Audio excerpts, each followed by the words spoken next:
6:30 a.m. in London when I'm doing this morning webinar. Let's take a look at the markets. It's been some interesting news overnight. It looks like Mexico and US agreed, and tariffs on Mexico for now suspended. Obviously, this can change quickly, and the US have said they have the right, they reserve the right to introduce tariffs if things don't work out. So that obviously is creating a bit of a reaction in the market. Gold is down about 1%, and stock markets are up as well. So we're going to talk about that. We're going to talk a little bit about the NFPs as well. But we're going to kick off with the euro versus the USD. And the market here, as you know, had a nice little close on Friday. So the non-farm payrolls were not good at all. And we had a 20K reading in March, and now we have another weak reading. Have a third one around this level, then yeah, you have some serious issues in the economy. So it's right to see the dollar selling off a bit on this. But as I talked about before, things are not very good in the EU either. So, it's a bit of a stalemate here, because what's happening if the US just goes ahead and cuts rates, and then it's just going to be doing what the New Zealand Central Bank did, the Chinese did, the Australians did, and that sort of just puts everybody just closer to each other, and to get nice sustained trends, you need divergence. So what can I say about this then now? Well, we had that breakout. We have a bit of bullish momentum. It's not necessarily a confirmed strong breakout out of this wedge, but it's definitely a breakout. And if we look at it from a 4-hour perspective, we had a little pullback. We bounced from the first fib. We might potentially revisit this first fib a little bit later on today. And I think if we do revisit that fib, I think most people are going to be interested to go long around 112.91 all the way down to 112.50. So I think here people will try to go long. I think as long as trade about 12.80.18, which is this level down here, I think it makes sense to be bullish. And then maybe over the next few days, go down a bit and then potentially upwards. That's what I think over the next few days, maybe 114 and 114.51. And if the market indeed breaks out of this wedge, then you're looking at a substantial rally, maybe up to 17.18 on the back of this wedge pattern. As for GBP versus the USD, it should have been a very straightforward process. When we traded above the May 27th high at 27.51, the market should have just gone upwards, but it's not really doing that. It's traded above the high and it sort of failed to gain traction, and right now it looks like people that were long are giving up on that idea.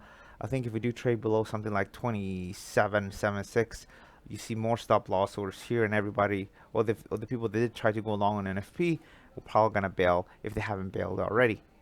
And going forward here, it's still a sideways market.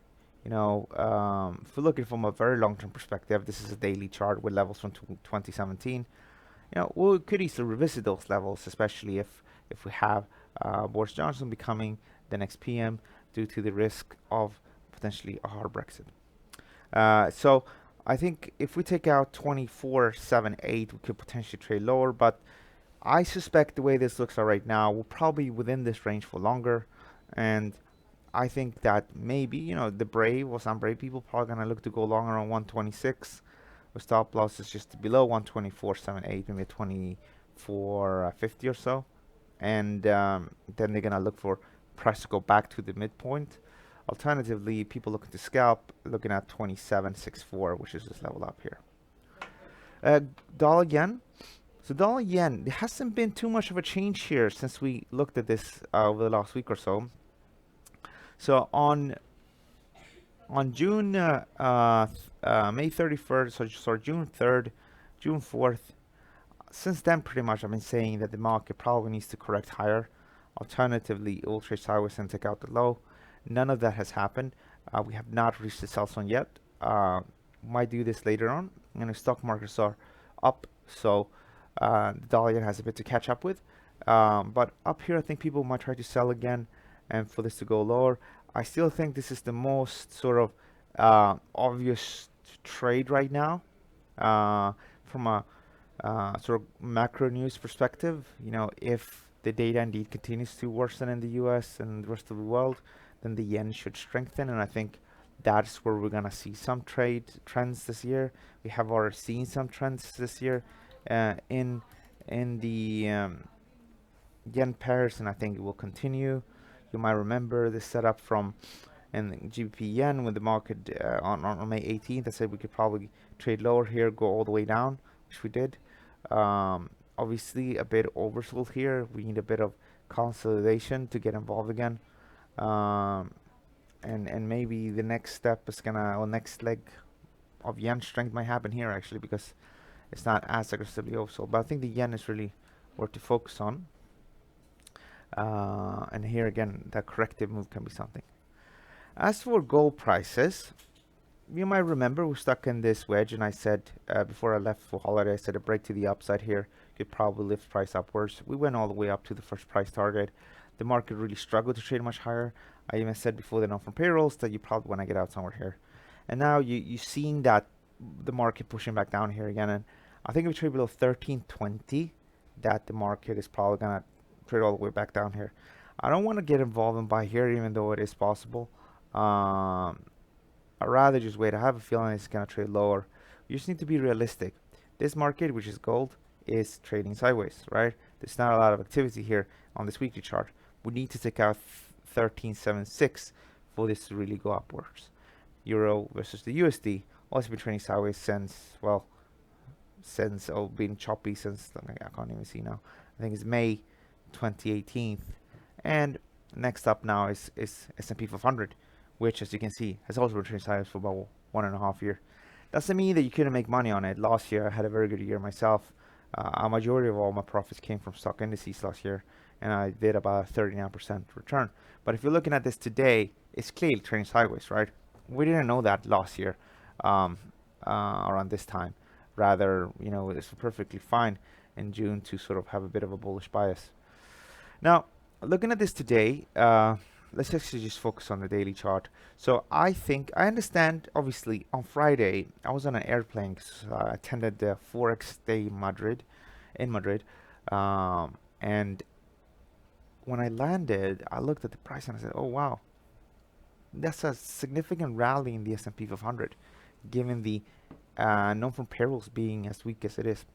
At the time, I didn't understand why, but maybe some people with inside knowledge about the situation in Mexico, or people betting on a deal with US-Mexico, went long. The only other explanation I can find is that people were heavily short here, and when the market did not decline as they projected, they just bought back all the short positions, and that's why we're trading where we are. Now going forward here, there are some clear levels, and the clear levels are this. If we take out the 2019 high, which just happens to be a level just above the 2018 high, then clearly there's nothing really stopping price. This will be a new all-time high. There's no other highs to the left. There's no resistance here stopping you. And pattern-wise, I wouldn't call this anything special, but realistically, maybe we'll get this range. You can treat this as a rectangle-ish. It gives you a bit of an idea how far we can go. And again, it's a very substantial move. I think the Russell 2000 or so has a head and shoulders. Russell 2000 is not a stock market index. That can give you some better projections, but to give you an idea, right? You're stuck in a range. You will usually get that range in return on a bullish breakout or a bearish breakout. And maybe this is going to happen.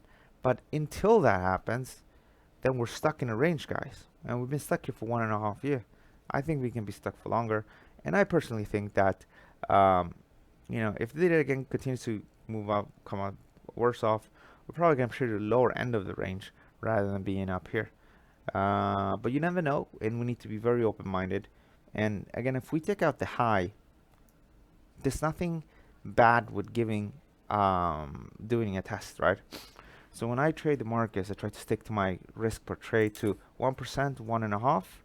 So to make it very, very simple, if it's 1%, then that gives me 100 opportunities to trade before I would, lose all my money. So putting on something like that, which is anyway sort of the average risk I put, that will be fully normal. And then we'll just see how far the market goes. But we're not there yet, right?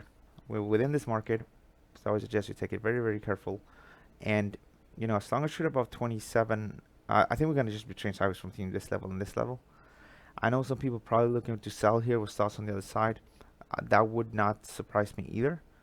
Um, but I'm not a range trade type of guy. It's always good if you sort of know what you're doing and have a proven system. I don't have a proven system for ranges, but just looking at it from this perspective, if this high really holds, we go down, you're looking at 2.5 times risk reward ratio. If we go all the way down, you're looking at 4.6 times risk reward ratio. So that could be something, but you need some sort of reversal sign up here. German DAX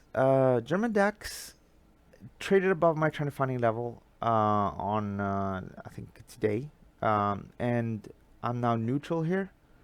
If you look at it from a 6-hour perspective, we're still at resistance, so wouldn't really go long here. You do have a bit of a bullish momentum above something like 11,899. You might go down a little bit and then go upwards as more and more people are squeezed out, but it's not a high quality setup. In fact, this is not a specific trend or a specific pattern at all. It's just going with that momentum. That could many times be enough, but I wouldn't really get involved. If you do really want to get involved, you probably need a bit of a pullback, maybe something like 12,050 or something like that. Actually, make it a little bit less. So just make it 12,000-ish. Support is here, and potentially do something like that. And that, guys, concludes today's market update. Let's see if you guys have any questions. Anyone in the chat box? Yes, we got Marvin here. Good morning to you, sir. And we got someone with a number, which is 8644-201. Good morning to you, sir, or ma'am. I'm not sure really. And we have Vasilius as well. Good morning to you, sir, as well. Guys, if you have any questions, just put it in the chat box there, and we'll see if I can help you. Otherwise, I think we're going to wrap things up. Let's see what happens with the markets. Calendar-wise, let's take a look at that. Actually, I haven't done that. Is there anything interesting coming up today or over the next few days?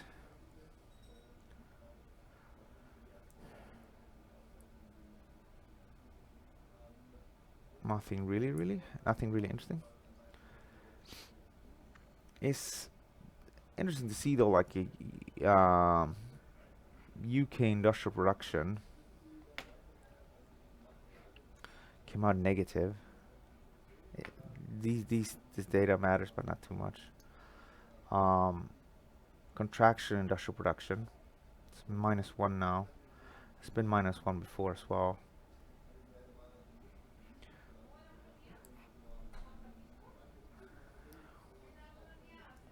So nothing really interesting today. Tomorrow, UK unemployment data.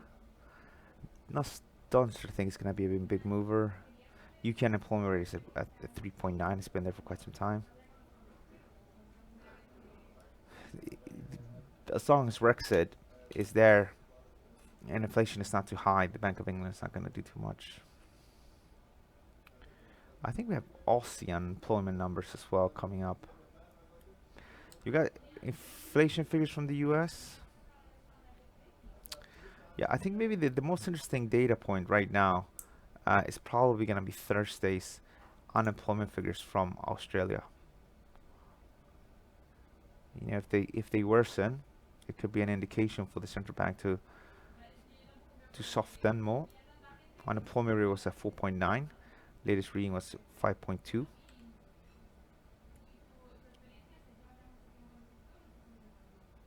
Retail sales later this week as well.